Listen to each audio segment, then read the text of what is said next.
Christians and self-defense. Are you a hypocrite for doing it? Or are you completely justified? The answer is pretty difficult. However, we do have some things to back these up on.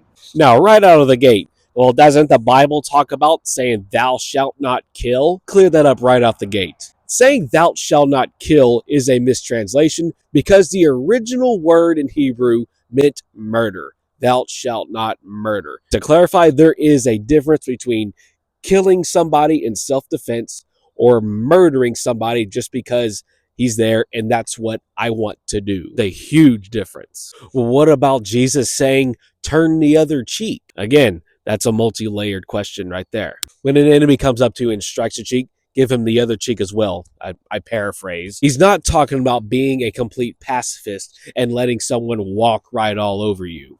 Absolutely not. Because also in the New Testament, Jesus also talks about if a man does not have a sword, let him sell his cloak and buy one. And also, way back in the Old Testament, in the book of Exodus, it talks about if a thief comes into your house at night and you kill him, then you are not guilty of a crime. Again, I'm paraphrasing, not quoting word for word. The main point that I am trying to get at here is that there is a lot more nuance to these passages. It's not typically straight up, bone dry, black and white. Turning the other cheek is not telling you to be a doormat to be walked on. Your life and the lives that you were entrusted with, such as your family, your children, they are your responsibility, especially you as men or even as mothers. Don't discriminate. They are your lives to guard. Meaning if someone breaks into your house in the middle of the night and is intending to do harm to you, to your family, or anything for that matter, completely justified. Because this is self-defense. You're not shooting this person,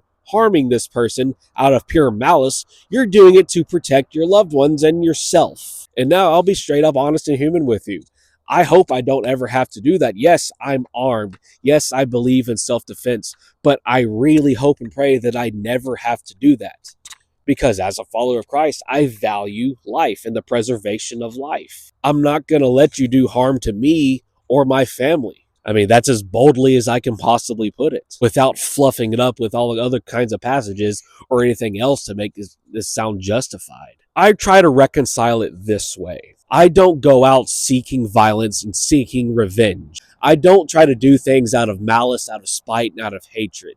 Although my flesh tries to pull me in these directions from time to time, that's not what I want to do. This tool, this piece of steel right here, is my lifeline in case something like that does happen, and I hope I never have to use it for that intended purpose.